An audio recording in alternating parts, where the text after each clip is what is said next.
Hey, what is up guys? Welcome back to the channel and welcome back to Gran Turismo 7. It is update day for GT7 with update 1.46 releasing this morning. Now in this video I'm going to dive into both the notes and the features coming with this update and cover everything that there is to see with update 1.46.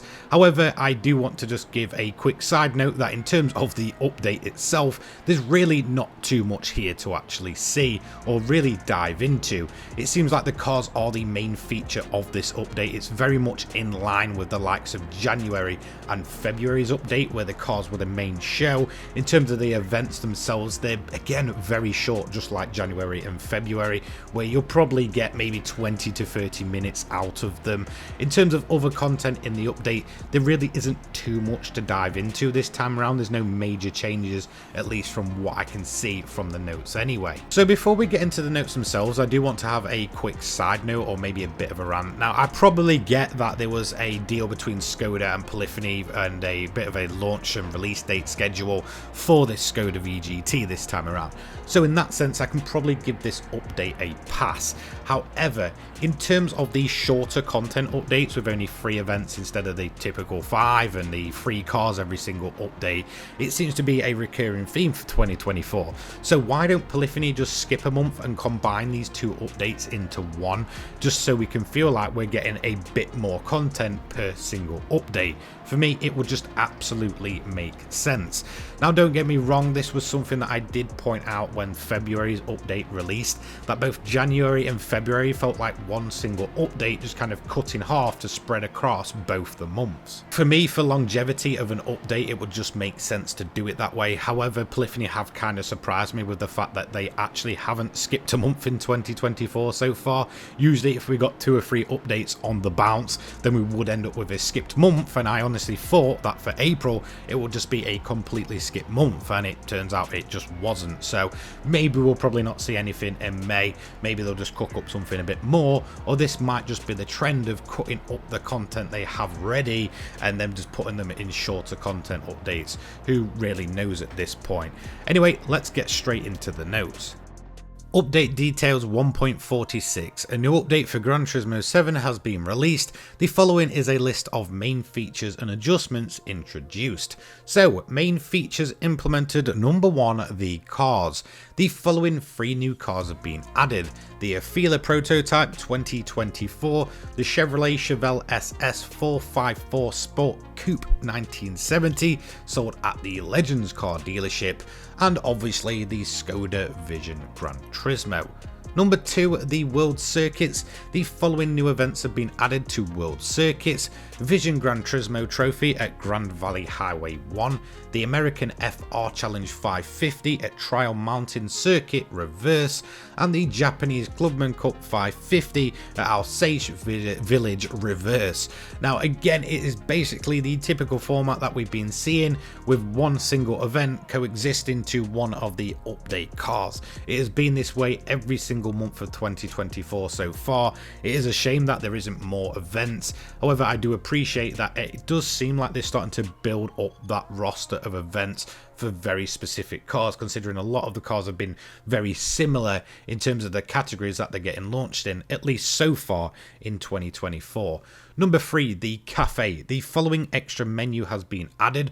Extra menu number 38 is Collection Ferrari 12-cylinder engines, collector level 38 and above. Added new sets of conversations with car designers and characters appearing in the cafe. These new conversations can be accessed by changing to the following cars in garage and speaking with the characters in the cafe. Now, to be totally honest, I don't get who's doing this, but they just seem to be constantly adding these in. So I'm assuming that players must be actually doing these kind of things. At least with escapes, I can admit that people do like taking photographs in the game, but who's really just going into a car just to talk to someone in a cafe? It's just really strange, but okay, let's just get into it. Car designers, Ed Welburn, he talks about the Chevrolet Chevelle SS 454 Sport Coupe 1970. Freeman Thomas talks about the Volkswagen Beetle Group 3. Hideo Kodama talks about the Alfa Romeo 8C Competizione from 2008 and the Aston Martin DB3S from 1953. And Tom Matano will talk about the Toyota Supra 3.0 GT Turbo A from 1988. Brand Central for number 4, the following brands have been added to the museum: Afila, Japan, and Skoda, Czech Republic. Number 5, GT Auto, car maintenance and service. Engine swaps have been added for the following cars, unlocked at collector level 50.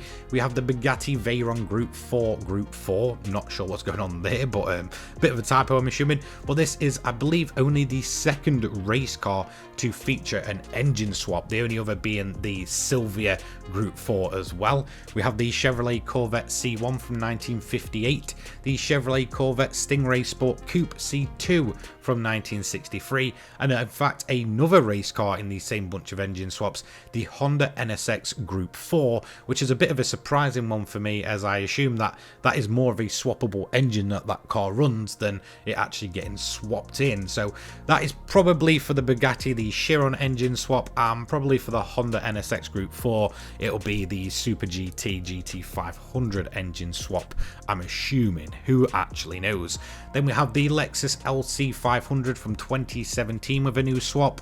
Number 6, Scapes San Diego has been added as a featured creation in Scapes. Number 7, controller added support for the following racing wheel controller: Fanatec Gran Turismo DD Extreme. The button settings can be configured from options, controllers, and Fanatec GT DD Pro/Extreme. Number 8, localization, fixed various text localization issues. Number 9, others, various other issues have been addressed. Thank you for your support and please continue to enjoy Gran Turismo 7. So there we go, that is all of the notes from update 1.46. I definitely say in terms of content itself, it feels much more like what we saw in January and February, probably more so February itself, considering that was perhaps one of the weakest updates I've ever seen to GT7, if it wasn't for the fact that the Evo 9 came along that update and actually kind of saved the entire thing.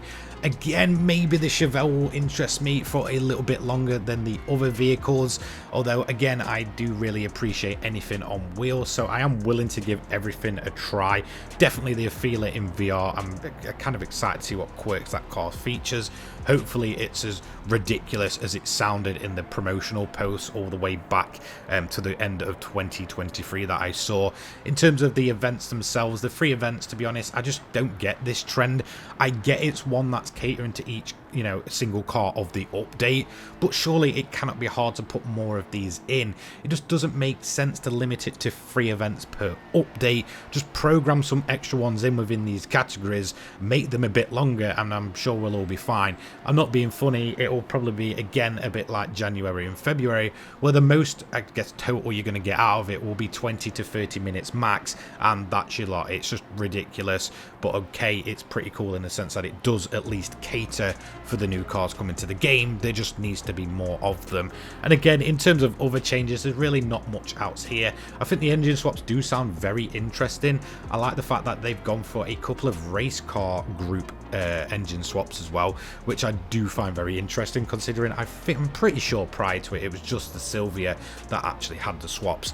Overall, a pretty minor content update. Hopefully something is cooking in the background in regards to new tracks, and hopefully a more content heavy update a little in the future. Anyway, thanks so much for watching. Let me know your thoughts down below. Take care, guys. Peace.